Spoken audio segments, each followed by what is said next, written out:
జై జనసేన. ఇప్పుడు ఏపీలో కూటమి ప్రభుత్వం నడుస్తుంది. ప్రజలు మన మీద ఆశలు చాలా హై రేంజ్‌లో పెట్టేశారు. అంటే మనం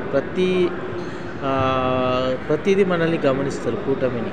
వీళ్ళు ఏం చేస్తుర్రు, ఎలా మాట్లాడుతుర్రు, ప్రజలతోటి ఎలా మెదులుతున్నారు అనేది అన్నీ గమనిస్తుంటారు. మళ్ళీ ఇప్పుడు మనకిప్పుడు అన్నీ అనుకూలంగా ఉన్నాయి కూటమికి. ఆర్థికంగా మనకు సెంట్రల్‌లో ఉంది. మంచి పరిపాలన ఇచ్చే మంత్రులు ఉన్నారు. వారు చేసే పనుల ద్వారా మనం మంచి గవర్నమెంట్‌ని సాధించవచ్చు. ప్రతి విషయాన్ని మనం దృష్టిలో పెట్టుకొని ప్రజలకు ఏ విధంగా గెలుపు చేయాలనేది ఒకటి మంచి ప్లాన్ తయారు చేసుకొని ఇప్పటి నుంచే. అంతేగాని కక్ష సాధింపులకు మాత్రం వెళ్ళకండి. ఎందుకంటే అలా వెళ్తే మనకు జగన్ పాలనకు తేడా ఉండదు. మళ్ళా మన ప్రభుత్వము ఇదైపోతుంది. కాబట్టి మంచి పాలన చేద్దాము.